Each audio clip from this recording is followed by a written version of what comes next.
Fly me to the moon, let me play among the stars, and let me see what spring is like on Jupiter and Mars.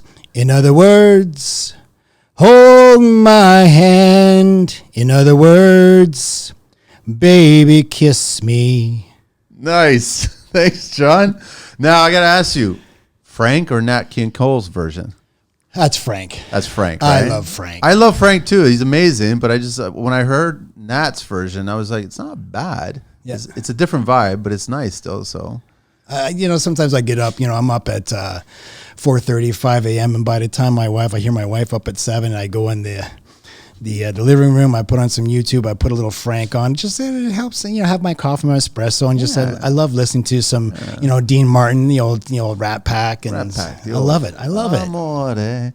All that stuff. No, it's great. It's nice. I was gonna sing a Dean Martin song, and I thought, nah, I'm gonna go with Frank. No, it's a great track, man. John, welcome to the show. Thank you, Manny. Great to be here. Last to have you on the show. It's actually probably it's our first technically $sign show. Okay. And this is an important subject for me, and I've shared my thoughts on the show before, and I've mentioned it to other people that tradespeople in general, contractors in general, they're hardworking individuals. They want to provide for their friends and family and everybody. They want to help out, but they're not the best at I don't know what the term would be used to managing money. Managing money. Yeah. So with today's show, we're going to talk a lot about managing money. We're going to talk about investing. We're going to talk about I guess we'll get into RSSPs and we'll get into TFSAs. We'll get into all these letters, all kinds of stuff. But I want you to give us a snapshot, just a brief idea of everything, because you offer all these services. You're basically the go-to. You've been doing it for how many years now? 25 years. Yeah. So it's not your first canoe trip, right? That kind of idea, right? So I wanted everybody to know that this is a good show, that you're definitely going to need a notepad. I think you should probably take some notes. You totally should take notes, or listen to the show second, third, fourth time and just take some notes, and we'll share how much we can share. But before I get into that, John McNeil, I'm wearing his tee today. Thanks so much, McNeil Construction. Everybody always brings me a shirt, and I wear somebody else's shirt while I'm doing every single show. And if you catch me with nobody's shirt on, it's because I forgot. But I can't forget now because all the shirts underneath the table. So, had I known that, I would have brought you something Versace or something. Oh, you bring me anything if you want, John. Durbano. John Durbano's here. Signature Wealth Advisory. www.johndurbano.com. And it's you want me to share the phone number? Sure. 647-300-4495. And you can reach him on his email at john@signaturewealth.ca. And then all over social, IG at johnny.durbano. And then Facebook is John W.D. Durbano. And then TikTok is John.Durbano. And then LinkedIn, John Durbano. I'm saying it right? Durbano. Durbano, yeah. And then on YouTube, you got your own channel, which is John.Durbano. Yeah. And then do you want to share that? I mean, what's the name of the book? It's called Wealth Without Wall Street. And it's coming out soon? It's in publishing right now. We're going through first rounds of edits, but I'm hoping it's going to be out around March time. So We're now going to be looking at doing some book cover design. But if people really want to get a hold of me, if they go into any of my social media platforms, I have a link tree there. They can actually go on and book a 30-minute consultation with me, and we can discuss their personal financial situation. You're busy, I guess my first question is, how do you make the time? Yeah, between having a mortgage business and a real estate business and the wealth management, I don't have a lot of time. But you have your own family, you got everything going on, then you also have your downtime, a cigar here and there. You got to relax and find time to listen to Frank. And time management. It's just, that's all it is, right? Time management. You know what? A few years ago, I really didn't have the time. And I read Robin Sharma's book, The 5 a.m. Club. Mm-hmm. And he goes through a whole procedure of what to do with your time, and I found that getting up at 5 a.m. I was going to bed 11:30, 12 o'clock, like most people, right? Now 9:30, I'm yawning at 9 o'clock, and sometimes my wife's nudging me because I'm snoring. But 9:30 we head up to bed, and I'm up at 4:30, 5 a.m.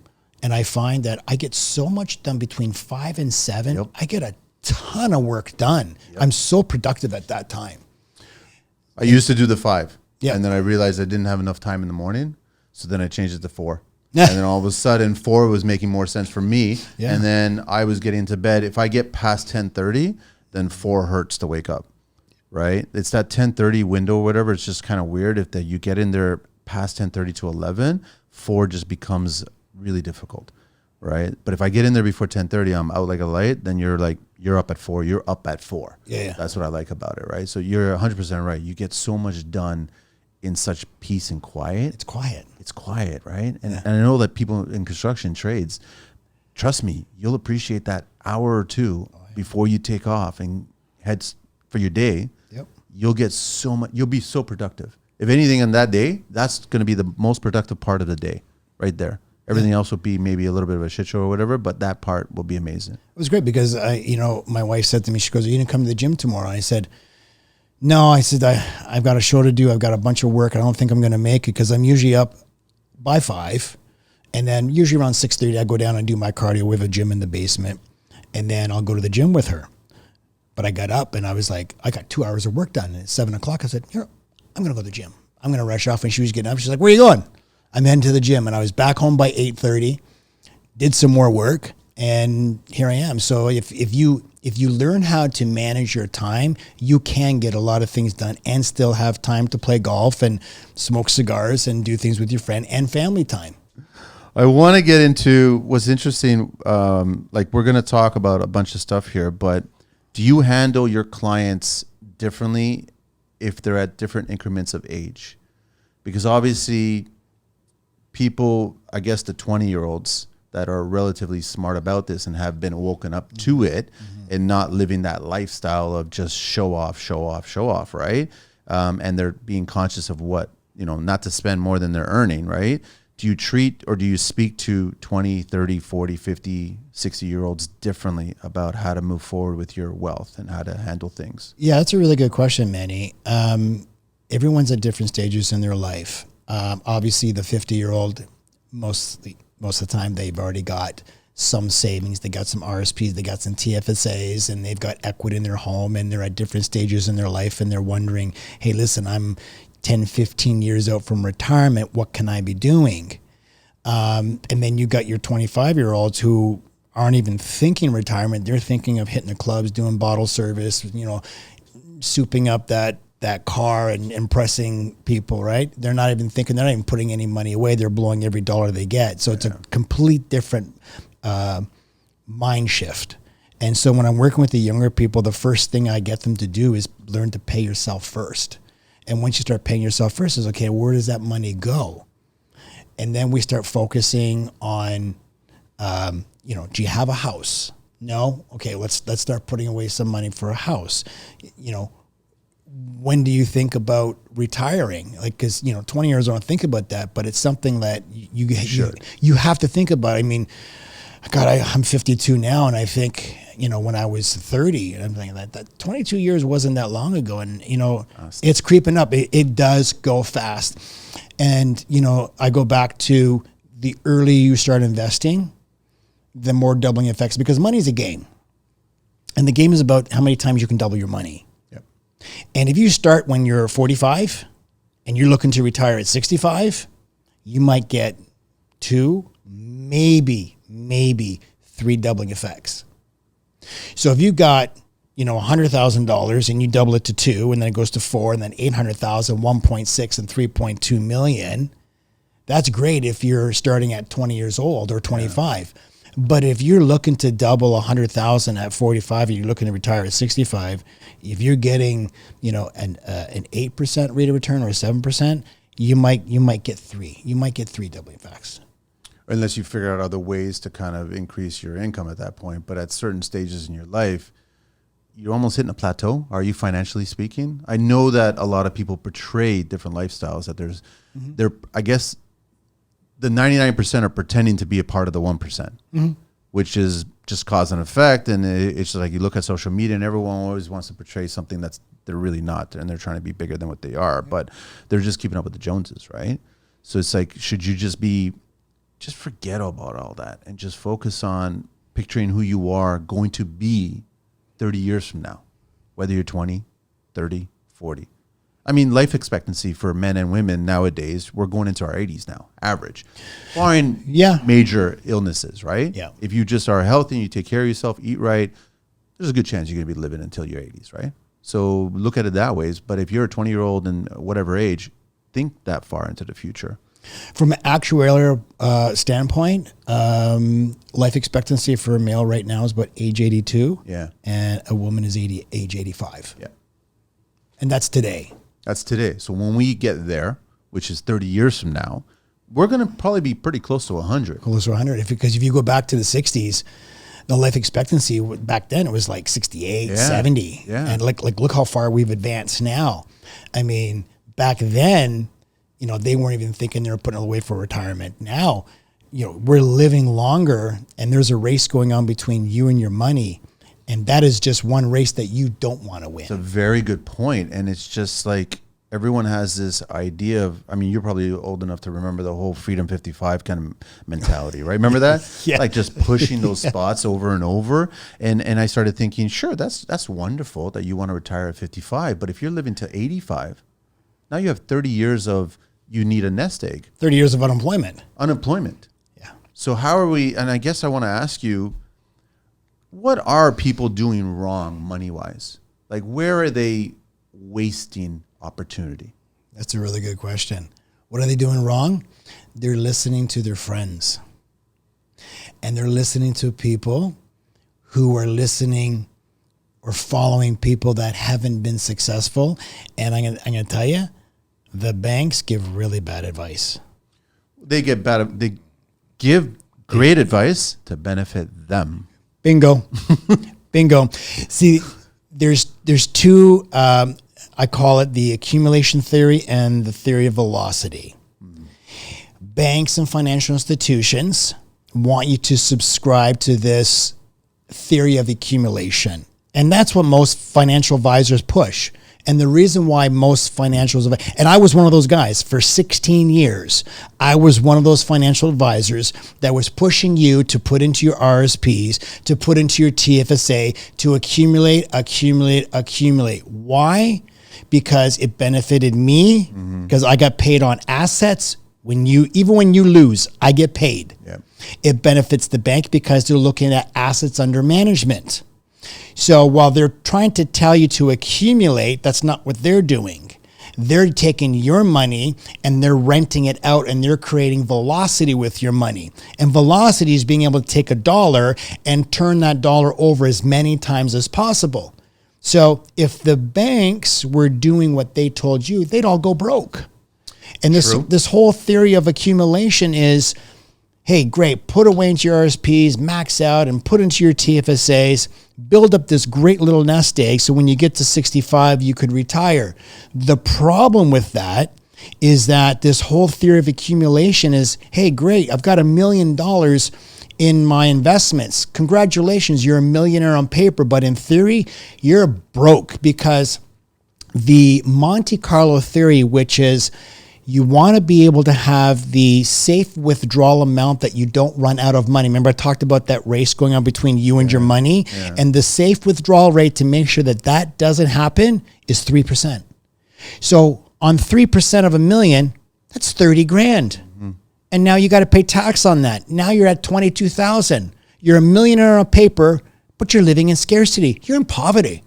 You are living in poverty. So what I teach clients is stop focusing on accumulation and start focusing on building assets that produce cash flow. Like real estate, Yes. like whole life insurance. All these things build cash flow. Banks don't want you to know that. So how is it that I feel all of this information is slowly being presented right now? And also there's a lot of skepticism. People are wondering, is this the short line to get to the top? Is this really true? Is this even possible? I've had these conversations. When I recently just discovered whole life insurance as well. And I was like, why wasn't I ever taught this or learned or come across this? I don't understand how this doesn't work. Or it works, and how come it was never presented? Because the government doesn't make a goddamn cent on it. That's why. They don't make a penny. Whole life insurance has been around for 200 years, but it's the most misunderstood product. Can you give a brief overview? Because I've been speaking to people when I talk to them. I'm just like, I love doing the show because you have very candid conversations with tradespeople. Yeah. And then they'll speak to me either through DMs or we'll meet at a function or something like that. And I'll just be like, listen, I just recently learned, and I do the show to learn myself. So I meet people that know more information. And I've always joked, I'm never the smartest person in the room, but I want to keep it that way. If you are the smartest person in the room, you got to change rooms. That's the bottom line. That's how it works. So if you want to just share with everybody the basic difference between term and whole life insurance. Term and whole life insurance is like renting and owning. When you rent a house, you have zero equity. Yep. So if you want to go rent a property today, what is your financial obligation up front? First and last month rent. Yep. That's it. That's it. Everything else is taken care of for you. It's taken care of. You could stay in that place for years and years and years. And what happens, every year you probably get a slow increase in your rent. And you could be in that place for 20 years and start off paying $1,000 a month. You could be 20, 30 years paying $4,000 a month. Okay. When you leave that property, do you take anything with you? No. Nothing. Well, a little bit of furnishings and what have you. Furniture, yeah. Yeah. But you have zero equity. When you buy a house, what's your financial obligation up front? A deposit of some sort. Yeah, maybe 20% down. Yes. Right? You buy $1 million home, you put $200,000 down. But now you own the equity of that. You have that 200. Yes, that equity is now locked inside your home. But when you make mortgage payments, a portion of that goes into your equity. And after 25 years, if you stay in that home, you own it and you get benefits from it. Okay. Term is very similar to the same thing.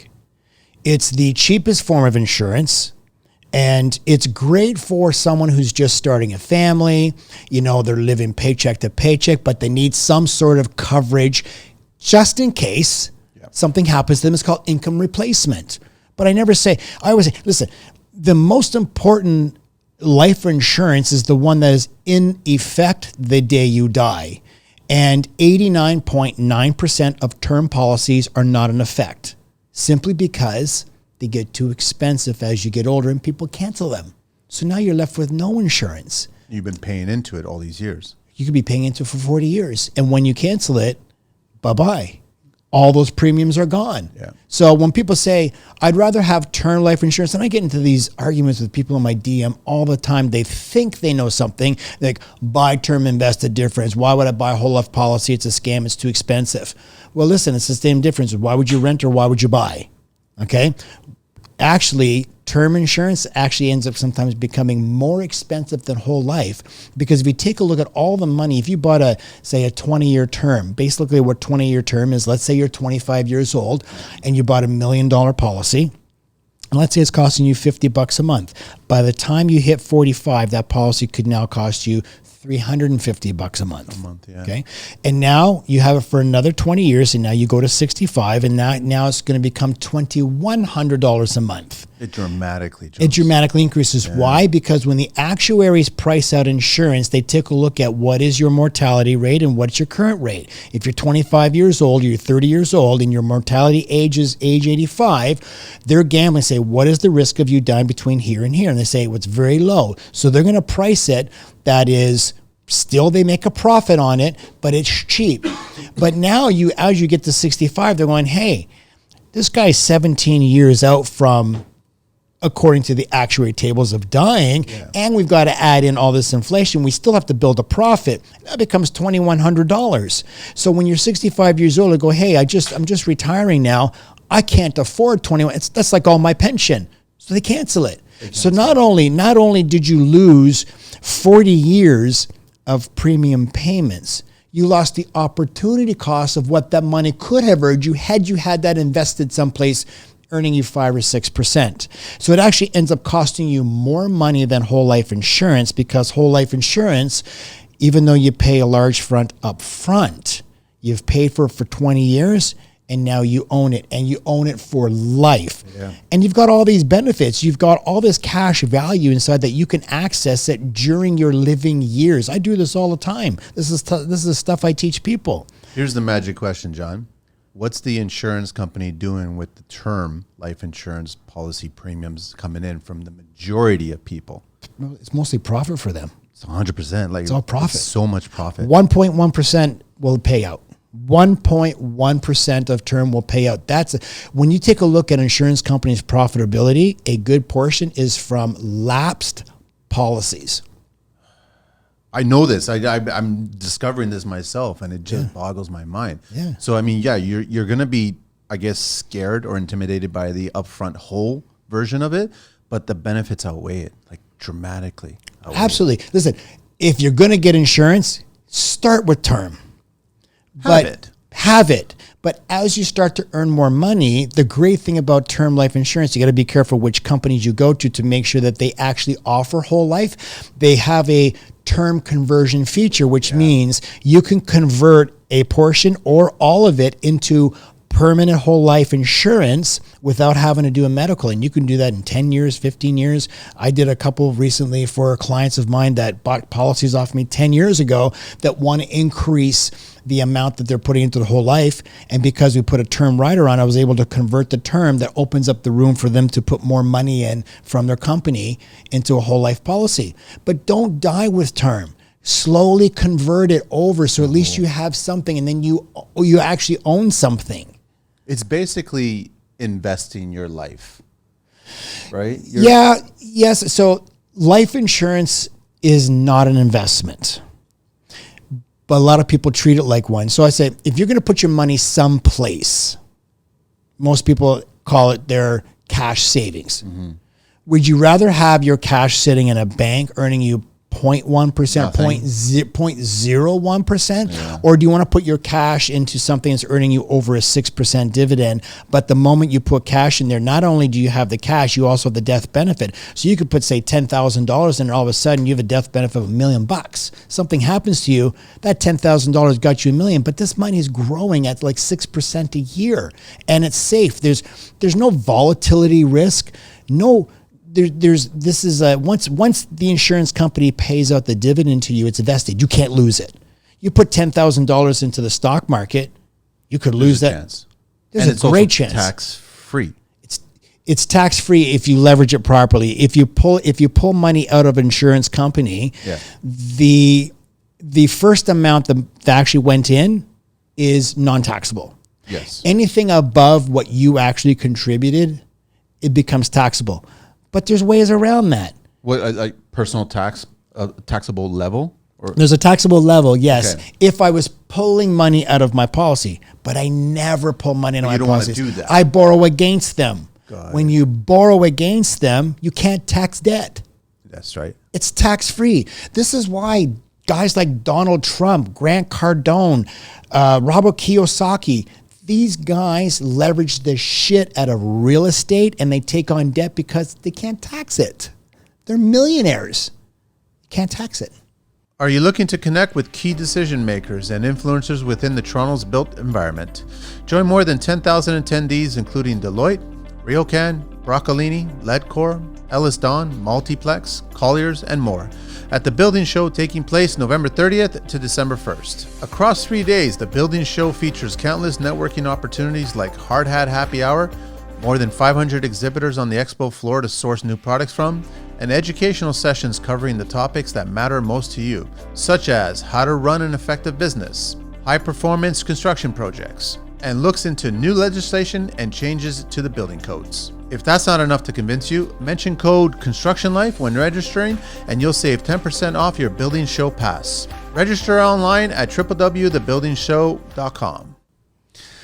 So that's insurance. That's insurance. But I want to get into CRA. I mean, for our American listeners and everybody outside in the world, right? So Canadian revenue, and also, I guess, the tax man down in South, right? So IRS, yeah. IRS, right? So it's just like these are all little, I guess, tricks, techniques, little loopholes or what have you. Everything's legit. Like what we're talking about on this show right now and what you've shared and what you're doing, 100% legal. Oh yeah, there's nothing about twisting the law here. No, the whole life insurance has tax provisions built into the Income Tax Act here and in the U.S. with the IRS. Whole life insurance works Not identical, but in very similar fashions. It's still paid out. You can leverage it tax-free. The IRS has no tax provisions. That's why a lot of people in the U.S. leverage whole life insurance, is because of the tax provisions. So back to the CRA, IRS, what are we doing wrong? Why is it that, like, when we do certain things, are we paying too much taxes? Oh God, yeah. I automatically know we're paying too much taxes. Yeah. We know the history of tax. We know where it all started and how it became, and it was a temporary thing, and that whole evolution, and all of a sudden you can't stop a temporary thing that's really bringing a lot of money into people that are just wasting it on your behalf, right? Yeah. What are some things that you can share that could help us navigate the CRA, IRS waters to help us out, so then when it comes to being scared, I guess, from the big bad tax man, Yeah. that we don't have to be scared anymore, that we can actually stand our ground. And one of the first things that I learned was getting an accountant that wasn't afraid to say no to them, to defend you. Yeah. And I was like, you can do that? And he's like, yeah, I do it all the time. We're allowed to do this. We're communicating.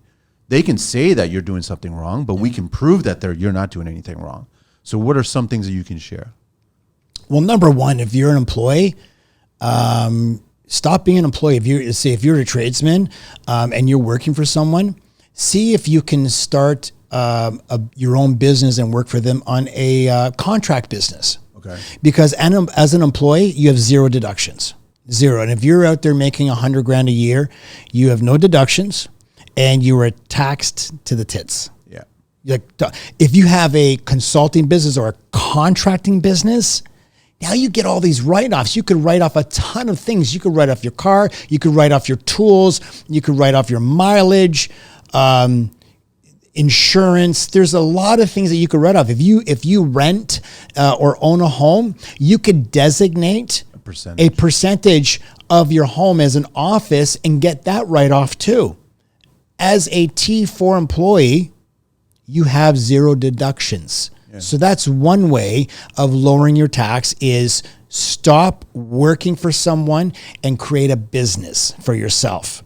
Now you're going to get a lot of deductions. When you create a business, you can have all your income paid into a corporation and get taxed at the lower tax rate, say at 12%, and then you pay yourself out a salary. This is what I do. All my money goes into a corporation, and I pay myself a salary. I pay my wife a fee. She's my executive assistant, right? Part of the corporation. She's part of the corporation, right? I need help, right?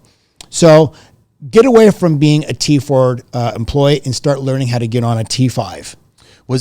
I thought it was Shaquille that actually put his whole family under his corporation, benefiting them for the same reasons, right? Which kind of makes sense. But I thought, you correct me if I'm wrong, didn't CRA here in Canada change a ruling where when you're working subcontract-wise for a corporation for so many months or even a year or something like that, they automatically become an employee?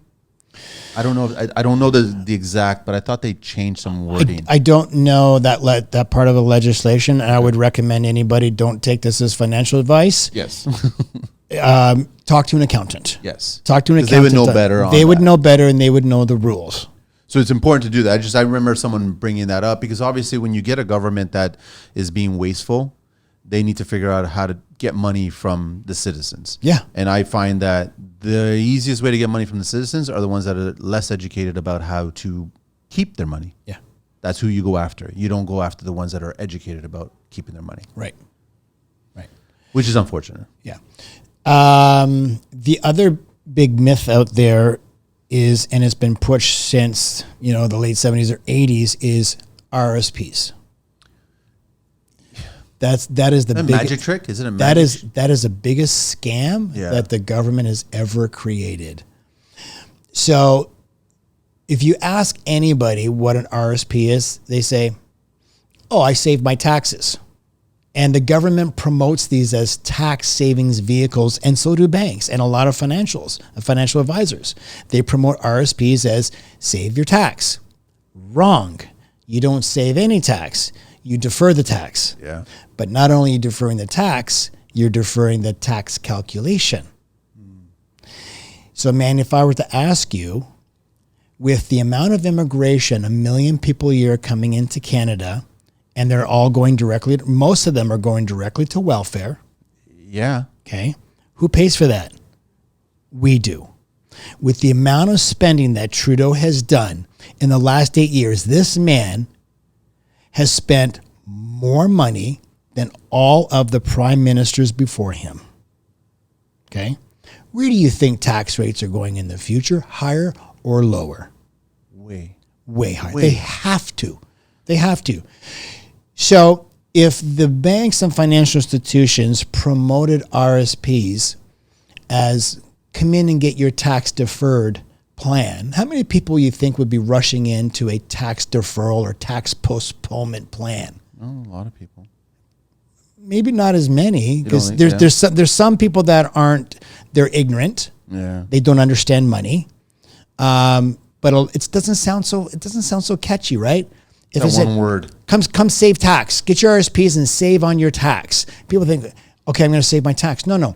You get a deduction. You save that year, but all you're doing is you're simply postponing it. All you're doing is you're reborning back the tax from the government. If you got a refund without even having to do an RSP, it's because you gave the government a non-interest loan. You overpaid them. You overpaid them. You overpaid them, and that's bad on your behalf. Which you shouldn't have. You shouldn't have. I always rather owe the government. Yeah. Right? But if you look at the tax deferral system, if I was contributing to an RSP today and, my tax rate, let's say I'm in a 30% average rate, right? Because there's marginal rate and there's an average rate. Yeah. Okay.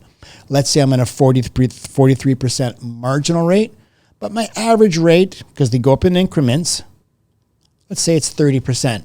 So I put in $10,000. What is my tax deductions? What is the money that I actually have deferred? It's about 30%, so $3,000. But if I've done this consecutively for 10, 20, 30 years, and I die, and I'm not married, we know where it goes. 30% or 50%? It's 50. Well, yeah, because what they do is they take your total account and it's a deemed disposition the day prior to your death. So if you've got $400,000, $300,000, that is your income for that year. And now you're going to lose probably about 125 to 150,000. It's going to be around 54%. So while the government gave you a tax deduction of 30%, you're giving back them 54%. Who wins in this game? The government. They always win. So this is the scam. It's very similar to where I recently discovered, earlier this year, I recently discovered, like you've probably seen all these energy audits and the government offering these incentives to kind of get new windows, new insulation, all this other stuff. And then you get someone coming in, assessing the house, and then having a grocery list. If you get all these new windows, if you get insulation, if you upgrade this and upgrade that, all this other stuff, then you'll possibly get $5,000 or maybe $7,000 worth of government rebate. What you don't understand is that you just divulged to the government the exact value of your home now. So what's going to happen to your property tax? Oh, they're going to make that $7,000 back easily within the next 5 years with your property tax going through the roof now. So do not do any energy audits whatsoever. Do not let the government anywhere inside your home to find out that they can charge you more tax. And they will collect at that point. And now you're stuck. Yeah. It's the same thing. And I want to get into homes where you get transfer of wealth, where you're getting homes that were owned by parents that have lived in there for so long, immigrants that came in here, and now you've got children. The worst thing you can do is let that property go, isn't it? Because now it gets transferred over to the government, gets an assessment from it. You get the freedom, I guess, of capital gains from that, depending on if it's sold, I guess, within 1 year from the time of death of the last surviving title person on parent, right? Yeah. But doesn't it make more sense to keep that property or transfer that property into a trust that is more protected? You have to be careful with trusts because unlike the US, Canada treats trusts like a person. And there's a deemed disposition every 21 years. Okay. So if I was to put assets into a trust today and I created a family trust and I have a son who's 12 years old and I transfer property or some of my real estate into there, number one, I'm moving in there because I want to start an estate freeze. which I'm too young to start an estate freeze. But a lot of business owners will want to transfer the shares. They own a corporation, a big business, and they may have a big construction business, and they're getting ready to retire and say, hey, the value if I want to transfer my business to my children, I'm going to freeze the value of my shares today. I'm going to pay the tax on it, and I'm going to move these shares into a trust, and my child is then going to pay the tax on the growth. Just on the growth of it. On the growth of the shares or the asset. Anytime you transfer any property into a trust, you're going to have a land transfer tax. You just triggered a land transfer tax. Got it. Because you're transferring ownership. Now you have to look at the beneficiaries. What age are they? Because, my son's 12. If I moved assets into there, I know in 21 years, if I haven't disposed of that real estate, whatever the capital gain, whether I sold it or I didn't, is going to trigger a tax bill. Yeah. So a lot of people misunderstand trust, thinking, let me just create a family trust and let me transfer assets there and I'm going to go away from the CRA and I'm not going to pay them anything. Wrong. Doesn't work like that. No. You have to be very cognizant on at what time you move assets in there based on ages of the beneficiaries. Because you will have a tax bill in 21 years. Okay. So what if one of the beneficiaries is on title of that property still? Then why move it into a trust? Because then it depends. Are they tenants in common? Right?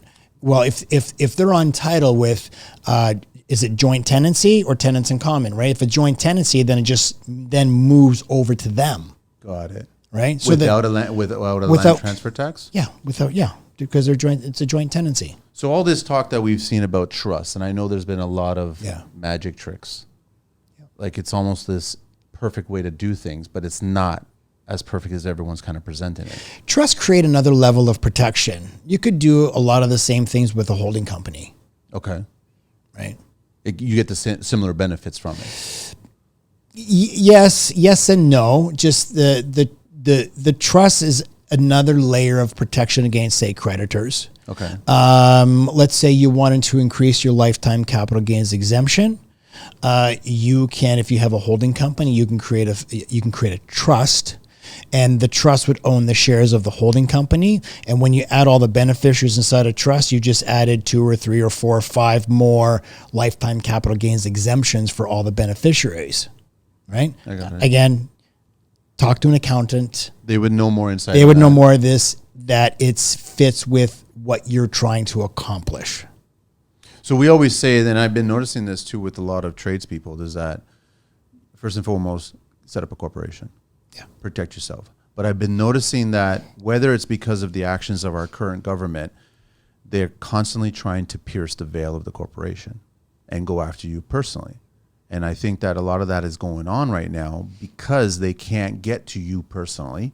So they want to try to pierce. Now it's basically, that starts getting into a legal world, right? Yeah. Where they have to prove that you are hiding, I guess, behind the corporation itself. But everybody in construction has always spoken about get a corporation to protect yourself, liability and all this other stuff if something goes wrong and all kinds of things. But I've been noticing more and more people coming out of the work and talking to me about they're trying to pierce the veil. And I was like going, why are they doing this? Is it because there's been such spending that they need to go after and get these dollars at a personal level at that point? Mm-hmm. But then now you're forcing people to go bankruptcy. That's what you're left with, isn't it? Well, here's what I would do. Okay. I would add a holding corporation. Because a hold corp, if you have a construction company and you have equipment. So you got an LLC, you got a corporation. Yes. Okay. Create now a holding corporation because the operating company basically manages your active business. Okay.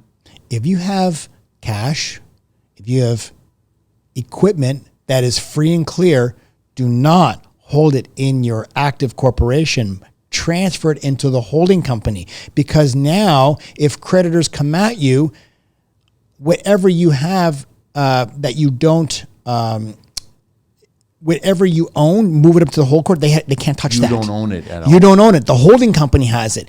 Keep very little assets inside the active corporation. And that goes along with your lifetime capital gains exemption. So if you have a Canadian-controlled private corporation and you are the shareholder, right now, I believe in 2023, you have a $971,000 capital gains exemption.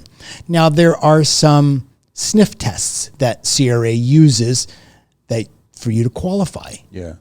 If you have a ton of cash, let's say your retained earnings, and it's just sitting there, that could hinder you from fully accessing your lifetime capital gains exemption, because this is now passive. It's not active income, it's passive.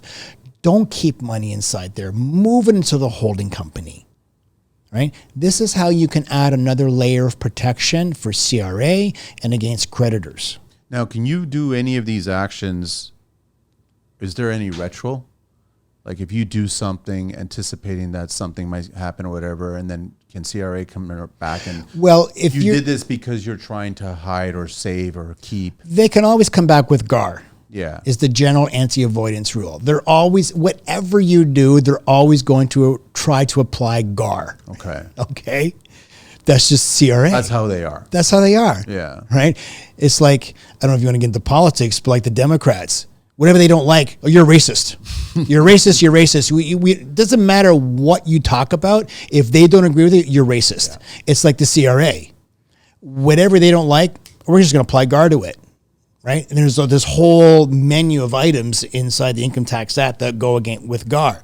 So if you have, if you hold cranes, or if you have dump trucks or excavators or bobcats and you don't owe any money on them, there's no liens, get it out of your operating company and transfer title into the holding company. Work vehicles. Yeah. Anything. Yeah. Anything of value. Yes. Anything of value that is free and clear, move it out. If you got cash, don't keep cash. Keep just, whatever you need to operate the business for the next few months. Don't keep tons of money in there. Move it into the holding company, because now you're open to creditors. You're open to CRA coming in and seizing your accounts for whatever reason. Where should we put our money? That's a really good question. For a rainy, stormy, lightning, crazy future, where should we put our money? Well, let me ask you this. If you were to pick an investment, okay, choose any investment you want, okay, to put your money into, what would it be? But before you answer that, think about what that investment would be. But before you answer, think about the benefits that you would want that investment to have. Think about ease of getting money into that investment. Okay, how easy is it for you to get in? Are there limits? Are there caps on it? Okay, when you get the money into that investment, is it taxed? What's the tax efficiency on it? Generally, people want that money to grow tax-free, or tax-free is good. It's a nice utopia. Right. Tax deferred is second best, but I don't like tax deferred because eventually I got to pay the tax bill, right? And I don't want to pay the tax bill later down the road when I just know that the tax rate is going to be higher. So I want investments going to grow tax free. I want to be able to have access to that money without penalty. Yep. I want to have liquidity and use of it when I need it. I'd also like to have a death benefit, that if something were to happen to me, whatever amount of money I have in that vehicle is going to get paid out to my family tax-free. I'd also like to have some disability provisions. So if I ever became disabled, that the investment vehicle will become self-funding. Let me ask you a question. If you're putting into RSPs, let's say you're maxing out, you're putting 18 grand a year in or 20,000 into your RSP. If you got hurt on a construction site and you became permanently disabled, will the government continue to fund your RSP for you? No, they won't. No, they won't. No. It stops. It stops, yeah. Well, a benefit to this investment vehicle, whatever it is that you're thinking about, you'd want to be able to have it self-funded if you became permanently disabled. So there's I guess, a critical illness clause of some sort, or Well, it's a disability. Disability. It's a waiver of disability. Okay. Right. All right. But Another this is fine print. Like this, you have to no, be, it's in there. it's in there. Oh, But you yeah, have to just know that it's in there. Yeah. You're aware of it. Yep. Okay. Another benefit that would be good to have in this investment vehicle is ease of distribution.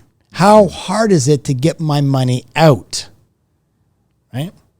Is one thing, it's easy to get in, but then trying to get it out, is it difficult for me to get that money out? And when I get it out, how am I taxed on it? Because you will be. You will be. Now, the lower the tax, the better. Now, if you think about any investment out there in the world, it could be gold, precious metals, it could be stocks, it could be mutual funds, it could be... We get into crypto land? You can get into crypto, you can get into real estate, anything, any investment out there. If you had to choose one, what do you think it would be? Real estate. Real estate? Yeah. Yeah. What are your thoughts? Whole life insurance. Really, huh? Whole life insurance. The benefits outweigh like the... Oh yeah. Really? Well, listen, if how do you access the cash inside your real estate? It's actually quite difficult. Sure, it's very difficult. It's very difficult because... Especially these days. Yeah, listen, people ask me all the time, I want to double up my mortgage payments. Why? Why do you want to give the bank more money? To the tax line, finish line faster? Yeah, no, because now you're giving up control, access, and use of your money. Because when you give it to the bank, try and get it back. Because now when you put it into your home, it's dead equity. It doesn't make you any money. And when you need to have it back, you now have to go to the bank and ask for permission. And the bank says, well, you need to qualify. And if you don't qualify, you don't get your money. No. And if you do qualify, they're going to lend it back to you at prime plus a half or prime plus 2, whatever it is. So getting the money out is very difficult. Getting it in is easy. Getting it out is very difficult. Okay. The reason why I like whole life insurance is because of the cash value component that comes along with whole life insurance. And that's something that you don't get with term life. Whole life often, that's why it's more expensive, because when the actuaries price this out, they're pricing it saying, you're going to pay this thing off in 20 years. That we're going to take however many years you have your life, and we're going to push it all into 20 years. But we're going to give you a whole bunch of benefits. Attached to it, dividends. Right? And right after the first year, you can start accessing this money. I do it all the time. I do it for real estate. I do it to buy a vehicle. I bought property in the Dominican Republic by accessing my whole life policy, by just taking to policy give loans. everybody an example, like, I guess, is it fair to say that what you would be paying for term in an annual is almost comparable, possibly another 25 or 50% more that you'd be paying in a monthly on a whole? No, if I was to buy a $1 million term life, so let's say $1 million term life at 50, let's say. Term life at 50. Yeah. So $1 million policy. Well, I just worked on one last night. Okay. So client is 35 years old. He's a smoker. He's buying $1 million of 20-year term. We're doing it as a term rider onto a big whole life policy, but that's $156 a month for $1 million of term as a smoker. As a smoker. It's $156,000. Now, we're buying almost $800,000 of whole life, okay? And we're max funding it, which means what we're doing is we're overfunding it with cash. So there's a base premium, there's a top up, what's called additional deposits, and that's he's putting in $2,500 a month, so $30,000 a year. But after the first year, he puts in $30,000. He's got access to over $21,000 in the first year. Tax free.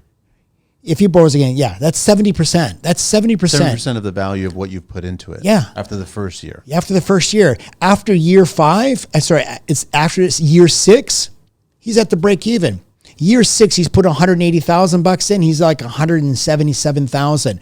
And then after that, basically for every $1 you put in, you get more than $1 out. So now you're getting more money out than when you actually put in. You have access to all this money, right? So that's why people say, oh, whole life is very expensive.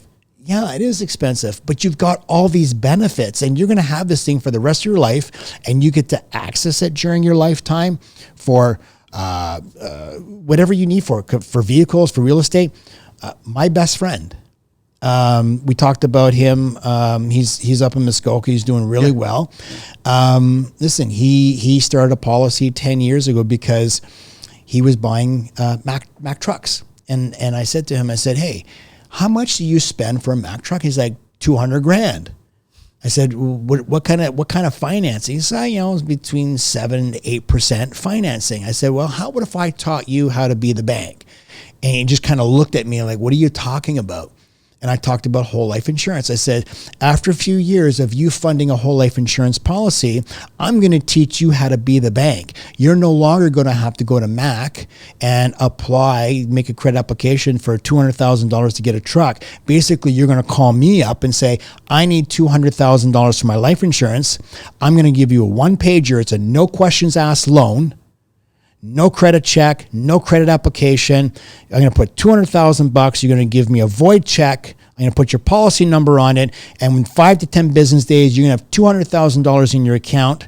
And your money is still going to be at the insurance inside your policy, untouched and still growing, uninterrupted, compounding annually. Basically, the insurance company is giving you a no questions loan based on the collateral of your cash value. So now you're creating velocity, because if you had to take $200,000 out of your bank account, you've given up what that account would be earning, plus you're losing the lost opportunity cost. Yeah. With whole life insurance, you're never taking from your cash value. You're simply borrowing against it. So now you've got that dollar, but your dollar's still there working for you. And now he does this all the time. This is how he buys equipment. He keeps reborrowing, like rinse and repeat, rinse and repeat. He's the bank. And here's another problem that I know your listeners face too, especially if they're construction owners. When you go to buy a piece of equipment, all banks, if you're running it through the corporation, they're going to ask you for a personal guarantee. Yeah. Are you looking to connect with key decision makers and influencers within the Toronto's built environment? Join more than 10,000 attendees, including Deloitte, RioCan, Broccolini, Ledcor, Ellis Don, Multiplex, Colliers, and more at the Building Show, taking place November 30th to December 1st. Across 3 days, the Building Show features countless networking opportunities like Hard Hat Happy Hour, more than 500 exhibitors on the expo floor to source new products from, and educational sessions covering the topics that matter most to you, such as how to run an effective business, high-performance construction projects, and looks into new legislation and changes to the building codes. If that's not enough to convince you, mention code ConstructionLife when registering and you'll save 10% off your Building Show pass. Register online at www.thebuildingshow.com. Now, when you look at your credit bureau, I'm in the mortgage business too. You mean people I get that are business owners, and I look at their credit bureaus and I say, what's this lien? Oh, that's through my company. I need to know what this lien is. It's for a piece of equipment I bought. I need to know the monthly payment.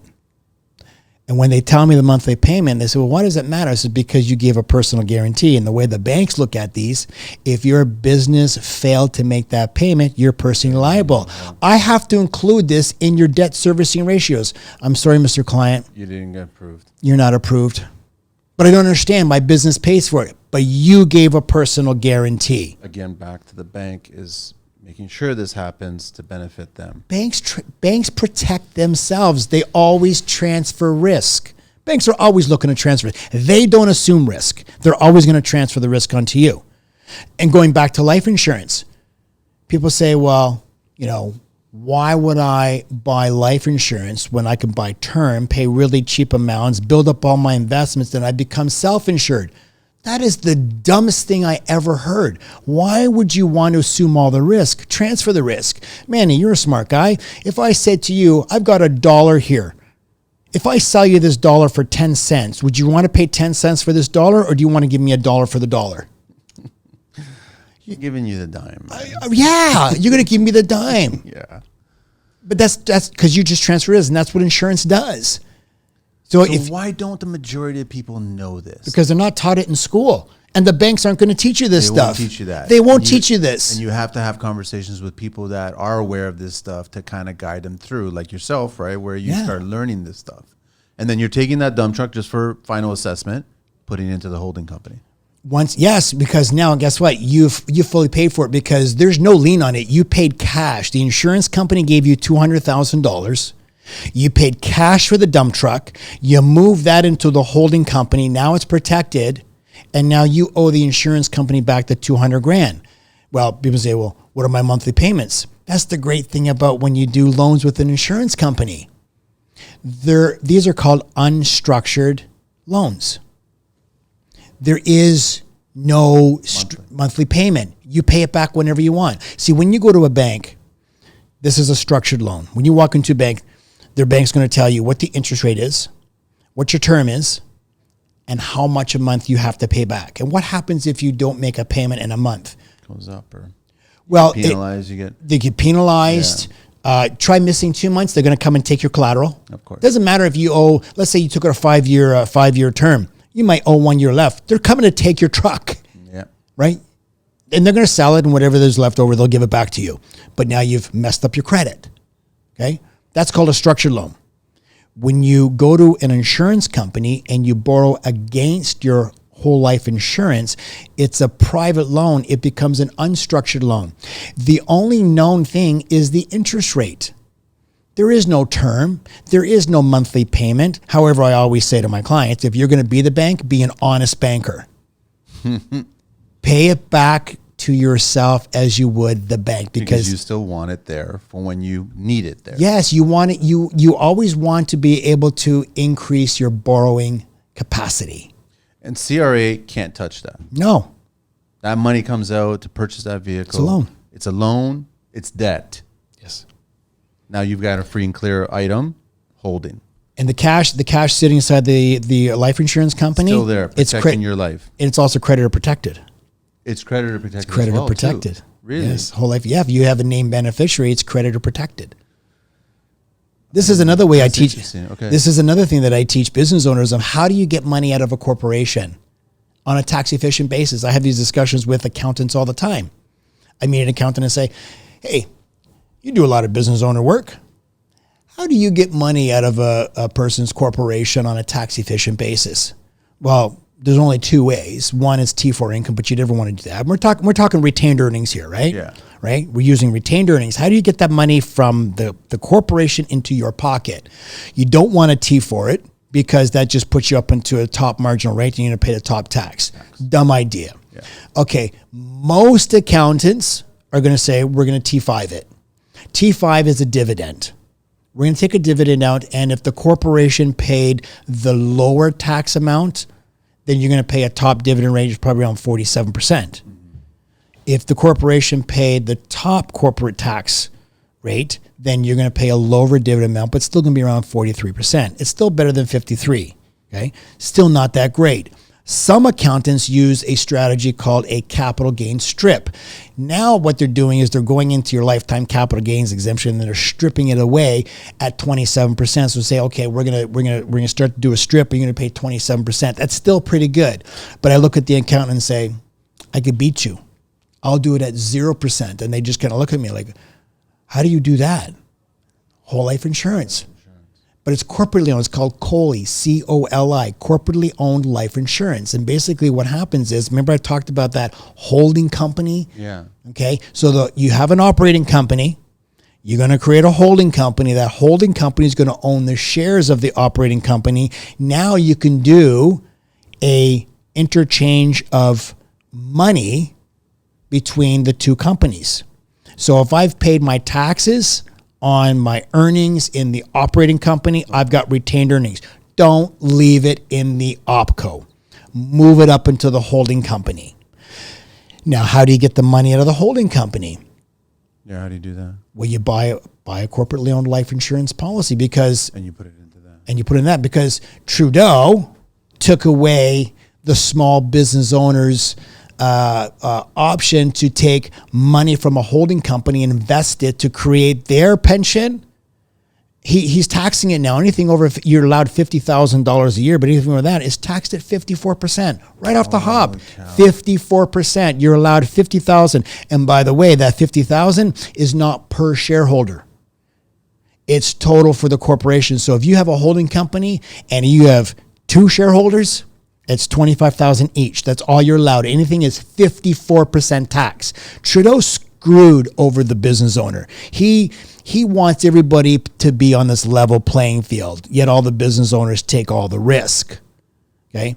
So the only financial tool that remains in Canada that still has all the tax provisions within the Income Tax Act is a corporately owned life insurance policy. Now I'm able to purchase a corporate life insurance policy. Let's say you own the holding company. It's based on your life, but the holding company is the beneficiary and the owner. Now you're moving money out of the corporation into the whole life policy, tax-free. It now grows tax-free.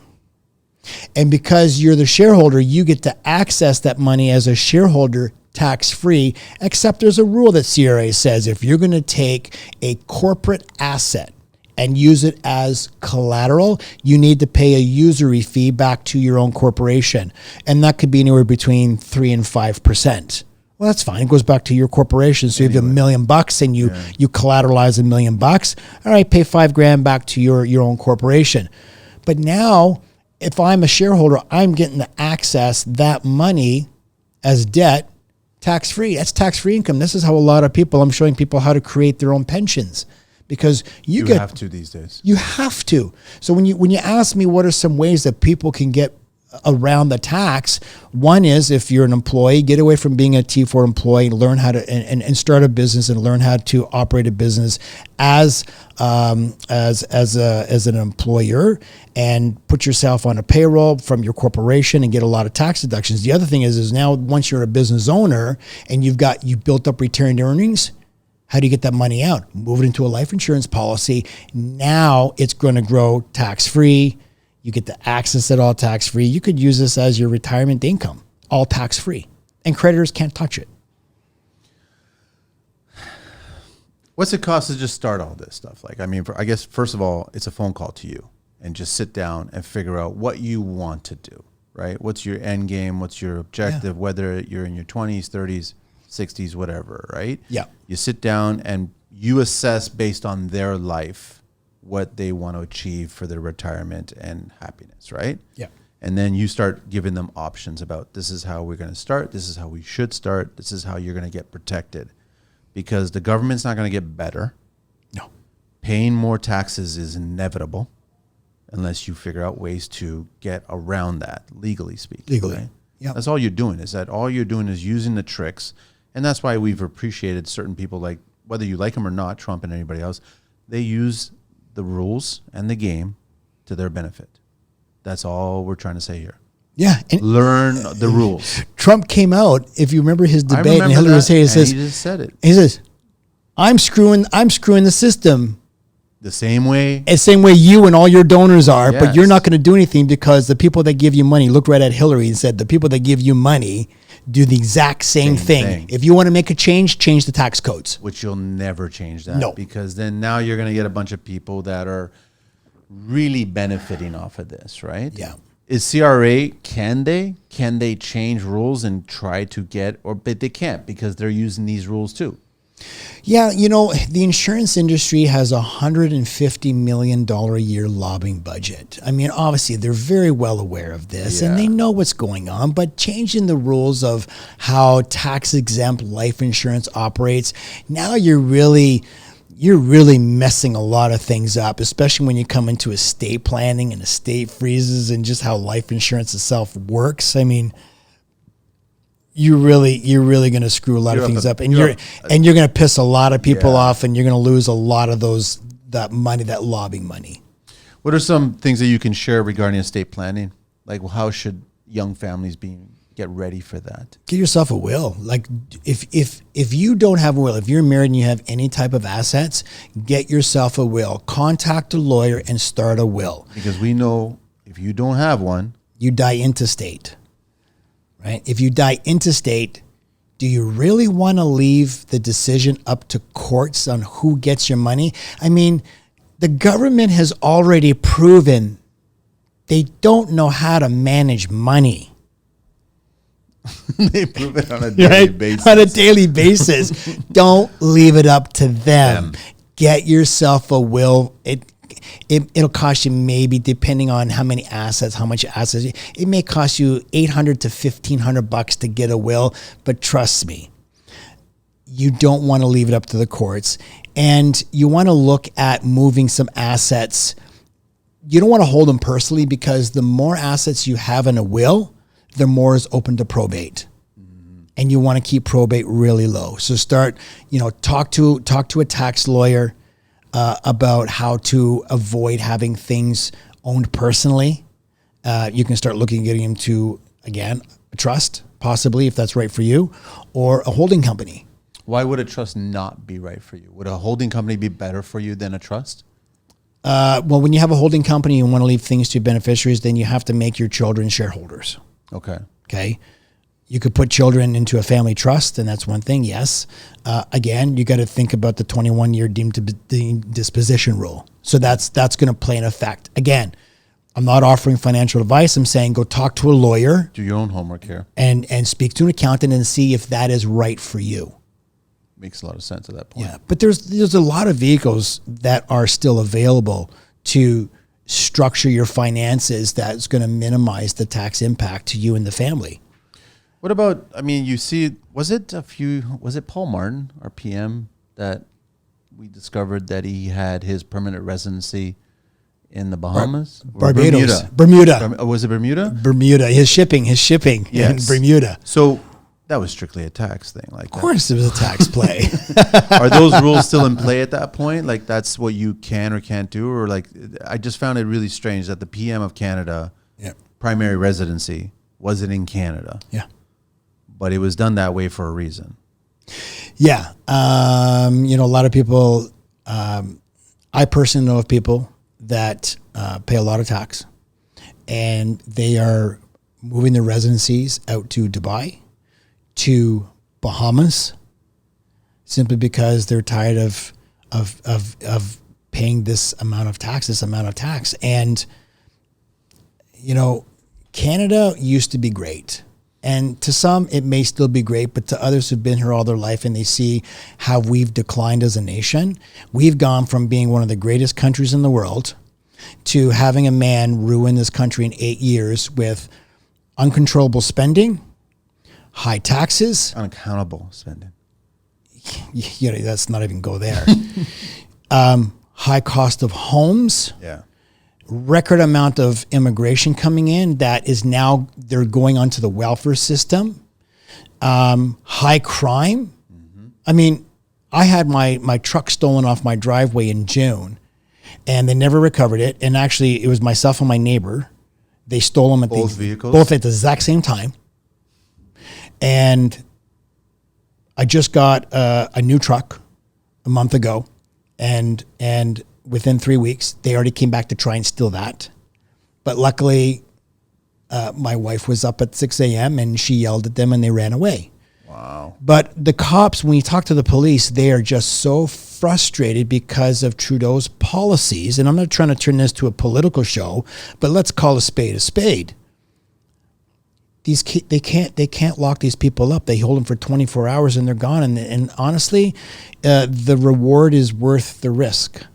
There's a bunch of people. And people are leaving. I know they are. They're arriving and they're leaving. They're realizing they can't. Yeah, I never understood how it was a different ball game when my parents immigrated to Canada back in the late 70s, how homes were under 100,000, if 30,000, 40,000. But sure, interest rates were higher in the teens and what have you. Yeah, and people were still buying homes then. And they were still buying homes then, and they were still making a wage, whether it was maybe less than $20 an hour if you were a laborer or what have you, what the story was, or like a bricklayer, sorry. And but that made more sense than what it is today. Yeah. It's just like when you have people that are not, they're still making 60 or 70K, looking at purchasing homes that are 7 figures. Like, that just doesn't make any sense at this point, right? I don't know how my son's going to be able to buy a home unless I give him one of my properties. That's the only way, because I'm seeing... I've heard a real estate agent do that. He's actually buying properties to gift them to their children because they know that they will not be able to purchase a property. Yeah. In my mortgage business, I see people all the time coming to me and saying, my parents are gifting me the money. And they're taking out of their retirement funds. Big problem I have with that. and to help their kids out to get into the real estate, and because the prices are just too high. But I go back to the beginning of the show, and we're talking about how our life expectancy is, where it's going, and most likely your parents, they're going to need that money.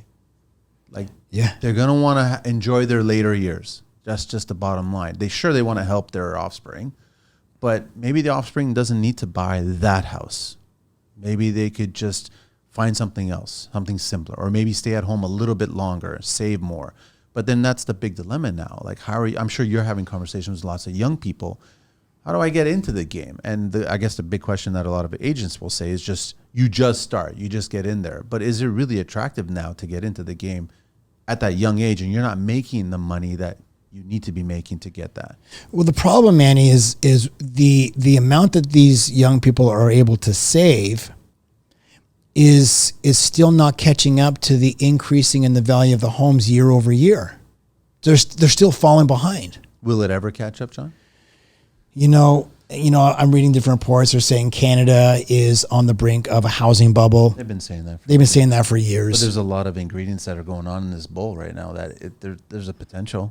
But I also see that if they reduce the interest rates, which I think they may in third quarter of 2024, because technically we're in a recession.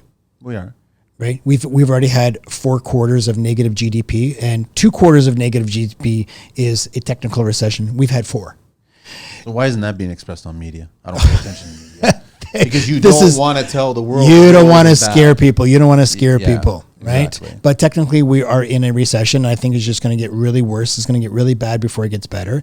And they're going to have to reduce the interest rates probably second, I would say third quarter 2024, but they're not going to be too quick to do that. But once they do start to lower the interest rates, it's just going to make things worse, because now the prices of homes are going to go up, because now the demand is going to go up, but there's no supply. Which goes in the construction industry. I mean, CMHC already came out and said, we are 3.5 million homes in need. We're short that amount. If you take a look at the amount of immigrants that are coming in, 1 million people are coming into the country, and they're building 200,000 homes?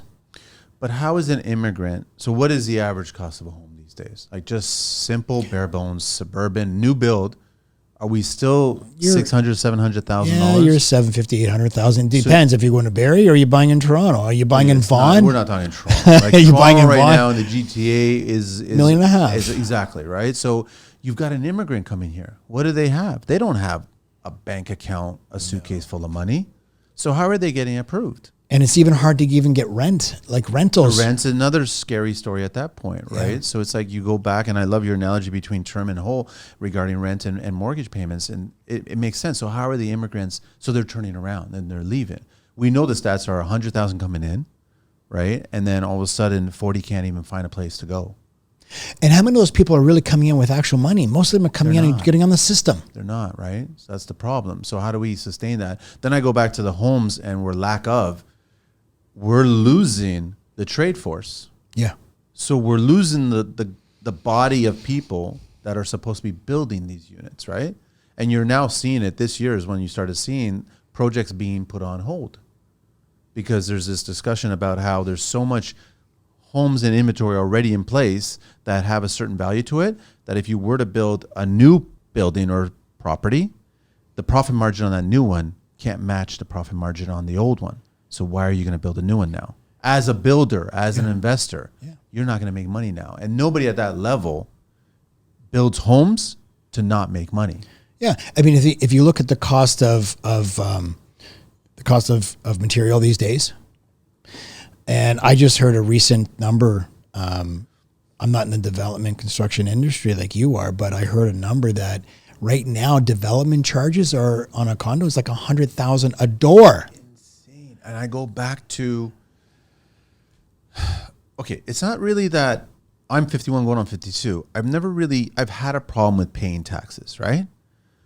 But lately I've had a major problem with where my tax dollars are going, right? If you had a more financially responsible government entity using the money for what we really need it for. And I just like, I said at the beginning of the pandemic, I said, this is an opportunity for every country to look internally, to fix what's going on internally. There's no reason to be looking sound great on a global stage. There's no purpose of that, but that we saw what was unfolding and nothing was taken care of at home. And what do you do if you got a problem at home? Do you go to your neighbor's house and start talking to them about what's going on? You fix things at home. You fix internally first. Yeah. But that hasn't happened, and it's continuing not happening. So I have a problem with paying taxes and seeing those dollars going in places and being wasted for purposes that I don't agree with. And if I'm a taxpayer, I should have a say. But we've had guests on the show here talk about how the government has gotten rid of those rules now. We can't even complain about our ministers. You're labeled you're labeled a domestic terrorist if you do, and your bank accounts get frozen. So then all of a sudden, why are you going to speak up? So then you're seeing a mass exodus of this country. You're seeing people that have had enough, and it's like, I'm sure you've had dozens of conversations. I've spoken to so many people. You've got tradespeople like, I'm tapped out, man. I'm like, literally, I'm thinking about going someplace else and opening up a food truck, and I'm just going to enjoy my life elsewhere, that I don't have this hovering devil all over my head just picking at me until I'm dead. I know so many people that have up and left and moved to Florida. I know a couple people that are now in the process of moving to Dubai. I know one person that is in the process right now of getting residency in the Bahamas, and he's moving. He's changing his residency because he's tired of paying the exorbitant amount of tax that he pays. He says, listen, I was an immigrant to this country. Canada was really good to me, but this has gotten out of control.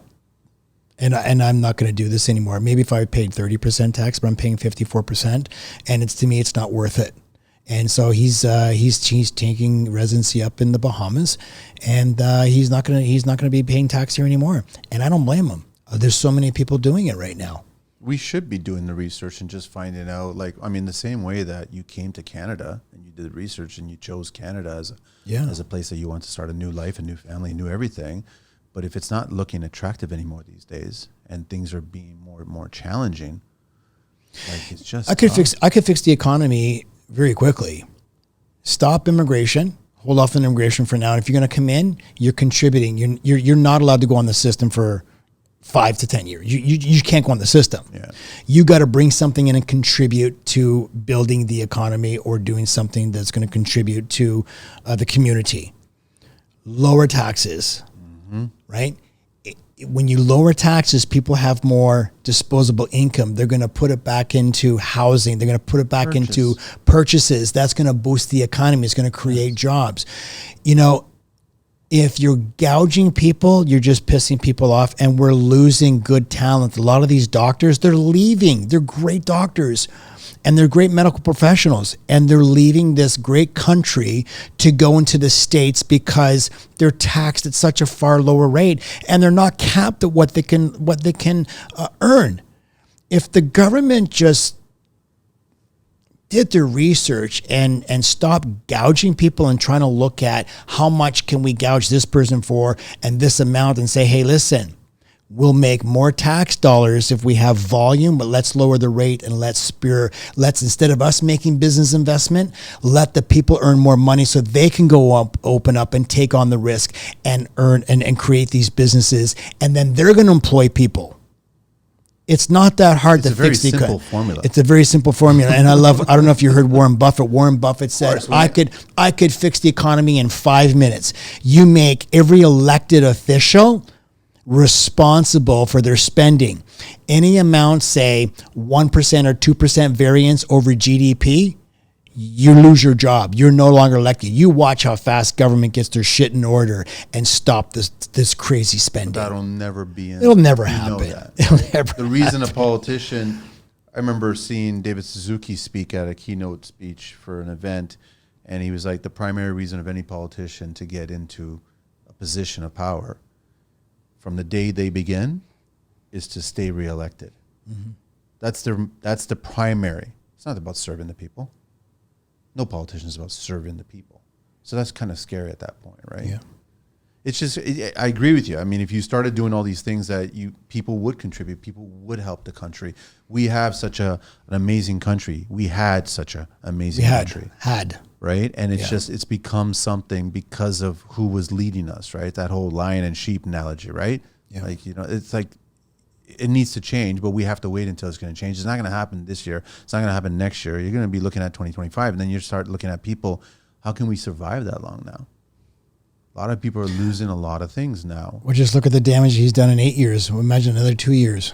At the very end, at the worst, right? Yeah. So it's just kind of scary. So when I just want people, I mean, this is not this is about a wake up. It's about a realistic look on how you should be looking at things regarding your financials, right? Yep. And I think that a lot of people, especially in construction, they have this mindset that they're busy and they're working and they start their day at 4 and they get up and they go to the job site and they have full day.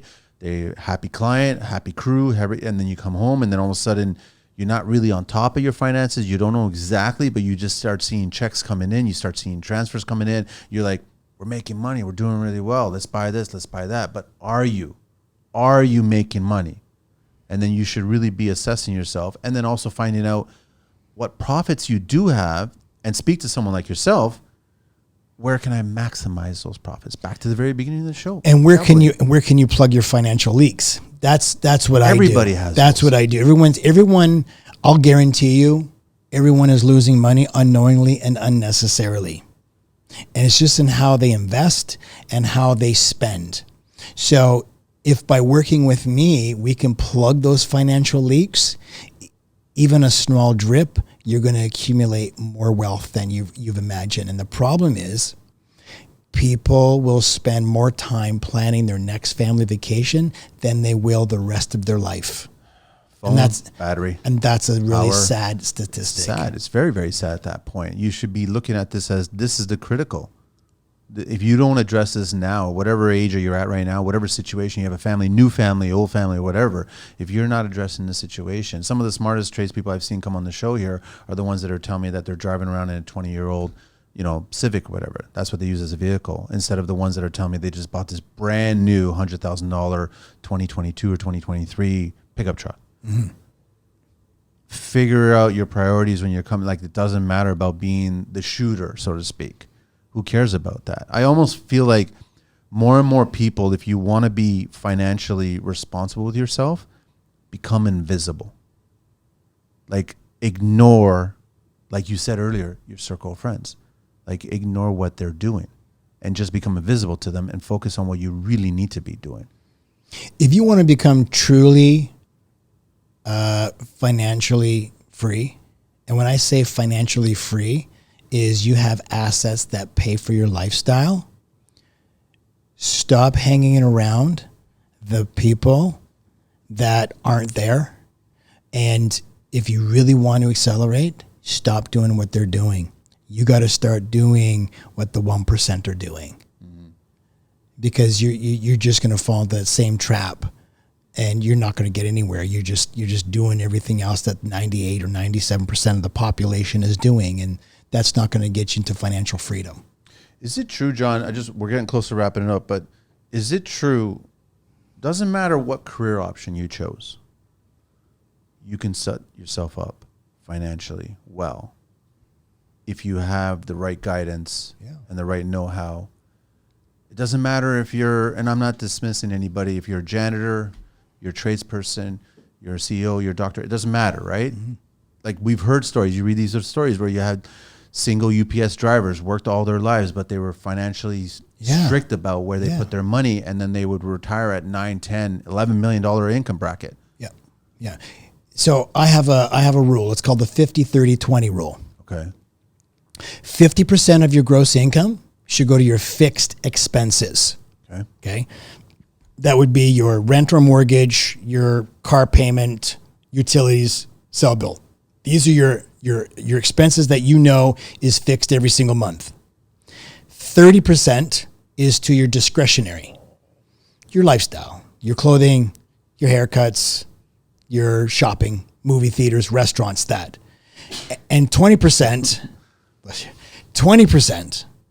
you got to pay yourself first. That's your savings. That's your savings and investment. Save it. Build it. Pay yourself first, though. if you don't get the habit of paying yourself first, and and I've talked about this so many times, and I get so many DMs, and people go, "Oh, I don't have any money left over." Listen, I'm going to tell you something. If you can't save $5, if you can't save when you're broke, you're not going to save when you have money. People always say, "Well, I'll save more money when I make more money." Bullshit. If you can't save $5 a week, you're not going to then, because what happens is you get what's called lifestyle creep. And as you make more money, your lifestyle improves also. Keeping up with the Joneses. Exactly. That's a dangerous game. You don't want to play that. Take 20% from your paycheck and put it into your savings, and then live off 80%. If you do that, you will never go broke. You didn't make 100, you made 80. Yeah. Learn to live off 80. That's all it is, really simple. Yeah. John, okay, I got the 12 questions left. Let me share the deets again before we do it. John Durbano, right? Yes. Durbano. What's your background? Italian. What part? Abruzzi. You guys are tough guys, no? We're lovers. We're lovers, not fighters. Signature Wealth Advisory, www.johndurbano.com, 647-300-4495. And you can reach him on his email at john@signaturewealth.ca. And he's all over social media. Just find him through John W. or John Durbano or Johnny.Durbano. 12 questions. What everyday sound brings you joy and comfort? Everyday sound, laughter. What's your favorite beverage? Tequila. Any particular brand? Addictivo. It's rare. What is your least favorite tool? Oh, it's funny. It's an interesting question because I know it's a construction show, but yeah, a tool could be anything in life. Hey, I'm Italian. I was born with tools in my hand. So there could be a least favorite tool there. Well, I got injured using a jigsaw once, so not a bad one, but scar. Just left a scar, or did it? No, there's no scar, thankfully. Okay. What turns you on creatively? Successful people. You get jazzed for it, huh? I like hanging around people that are smarter than me and doing better than me because I learn from them. It's the only way. It's the only way. What word or concept do you find overused these days? Fuck. What is your favorite curse word? Fuck. What's your favorite vehicle? Anything in the world? Any mode of transportation? I'd say the one I'm driving now. It's a Rolls-Royce Wraith. What color? Black. What do you miss from your childhood? Oh boy, that's a good one. What do I miss from my childhood? The freedom, going out. I remember, weekends and summers, I spent all my childhood outside playing. And now the summertime comes and I look at my son and all he wants to do is be on video games and stuff. I'm like, when I was your age, I didn't want to be inside. I was on my bike riding down to the beaches, going to the pool, or I was hanging out with friends. I was never inside. How many times could you count the street lights turning on? Oh my God. Every night. Every night. And, my mother would yell at them, Johnny, because I was somewhere around the neighborhood playing hide and go seek behind parked cars and stuff with friends. Like we never spent indoors. So I miss that freedom of people just being outside and playing. What term or phrase resonates with who you are at your core? Determined. If you could master a skill outside of your own expertise, what would it be? I would say public speaking. You haven't mastered it yet, or no? You don't. You're getting better. I'm getting better. Yeah, I mean, I'm different than my first show, and we're into the 400s now, so it's just Yeah, it's funny because my wife sees me. I'm starting my own podcast, and I was a little nervous about how to interview people and stuff. My wife sent me this thing this morning. You'll never be as bad as your first time. Of course. Like you just got to go out and do it. Just go and do it. You perfect it. Yeah, you perfect it. That's it. So, and who cares about the earlier shows? That's what archives are for. Yeah. If you could speak to any historical figure, who would it be, and what would you ask? Einstein.